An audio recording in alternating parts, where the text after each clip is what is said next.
I kind of have a different take on how I spend my time when I'm in the classroom, and it's really informed from having taught for 37 years, the last 27 at the lab school at UCLA, and 10 summers teaching at Columbia Teachers College in New York at the Reading Institute.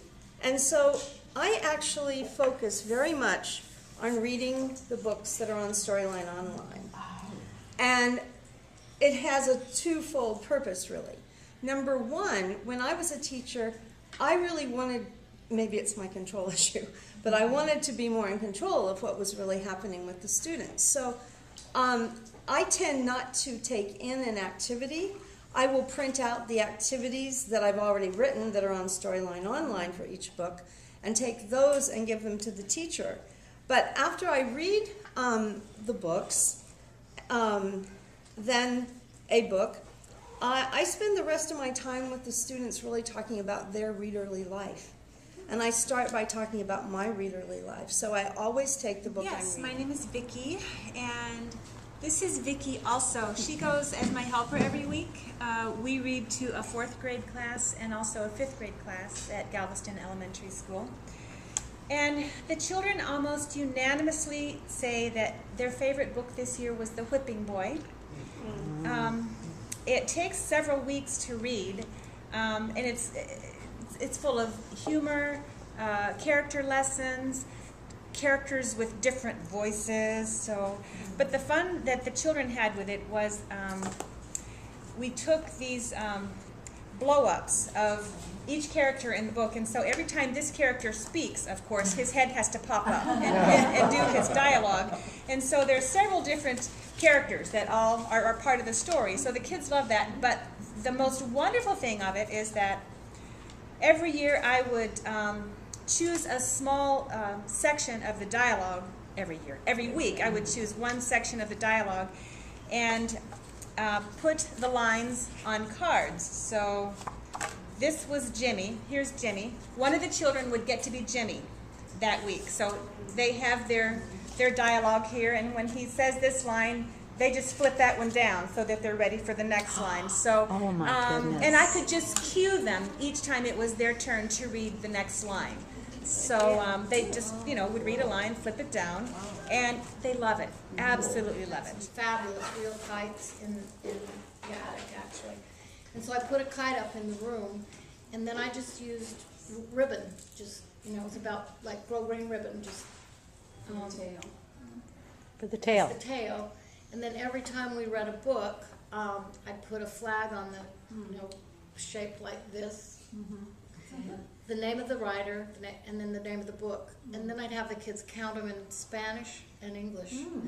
And they were so proud. I think we read 34 books.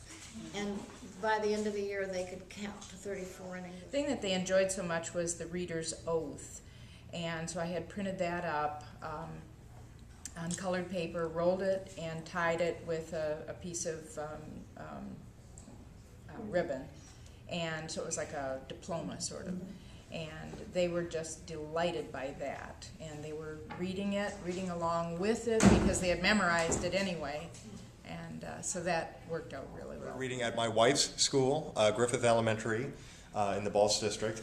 And I've been reading at Thew School for years and years, and that's where my Kiwanis clubs tend to adopt a school and help that school out during the year. And they did school supplies and that sort of thing. But what we got them started doing, it wasn't easy to get them to read, to come in and read as BookPALs. But what they did was they got us to, when we have a guest every week, we have them pick out a book. And then the Kiwanis Club puts their label on the book, and it goes in a bag. And at the end of the year, they bring that book to the library. So what I did this year was I got that bag of books, and I brought it to my class. And when I was done reading, I got all the students to get up and hold up a book. And so I took a photograph, got them all interested in all the new books, and they had to put them back in the bag. And I said, these are going right down to the library to go in the new book area. So they know where to find them, and there's a bunch of new books. They've already had their hands on them.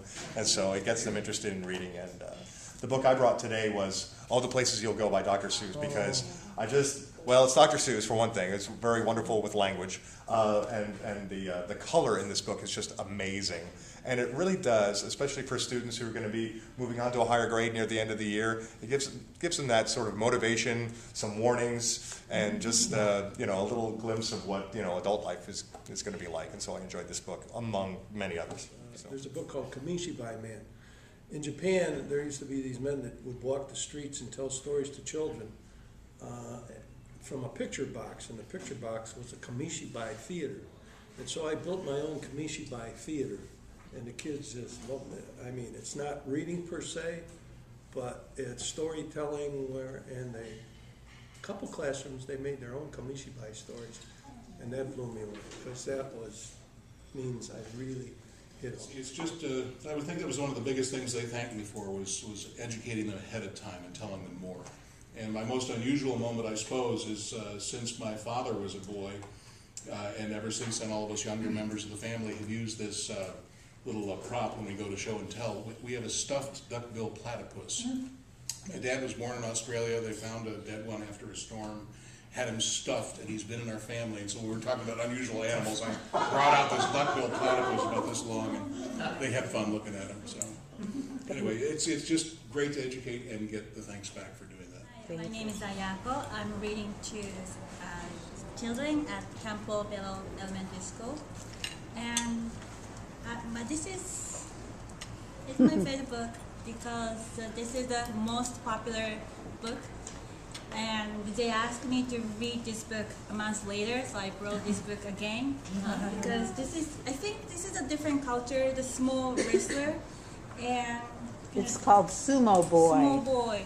So they don't have any idea about small wrestling, so I brought my computer, show YouTube, to show championship with small. So they love it. They ask me to replay it. Okay. And I kind of make the small puppet, and they ask them to say one line because so easy. Like, are you okay? Yes, but I'm hungry. Read The Mysterious Benedict Society. It was interesting because I had a scant half hour with each class, and so we didn't get very far into the book. But many of them got their own copies, and they would read along with me. They were great, and they loved it. And at the end of the year, they gave me a book with a letter that each of them had written. It was very common for them to say, "It's just amazing how you do this out of the goodness of your heart for no pay." So they're so used to getting paid for everything. It was very hard for them to conceive that someone would just come and do it, And one little girl said, "I'm going to start doing things for other people now that I know that." So I thought that was good. So they learned things in addition to the reading. They were so enthused about this book. And there are 2 sequels to it now. And by the time I was done this year, most of them were ready for the 3rd one. So it really, really encouraged them. And we talk about which one was their favorite character and why. But most of the time they didn't want to talk. I'd say, "Now, let's talk." No, read some more. So it was very satisfying. And I think I'm going to be back with her this coming year. She has asked me if I'll come back. So Great. I love the 6th grade. And they do, but I don't have a real loud voice. But I read to 2, my name's Alice Burgess, and I read at Pinnacle Peak Elementary, and that's in the Paradise Valley school system. And I read to 2 3rd grade classes, and they are just absolutely delightful. They are so interested in everything. They pay such good attention, and they are so involved in the discussions afterwards. Sometimes my one class will start to run late, I got to go to the next class, but they get involved in discussions and they just want to keep asking or, offering some experience they had that was similar or something that they knew. But they're just so warm and loving and delightful. And one day when I was leaving, one of the children said real loud, "The best day of the week is the day Mrs. Burgess comes." And that's your reward right there.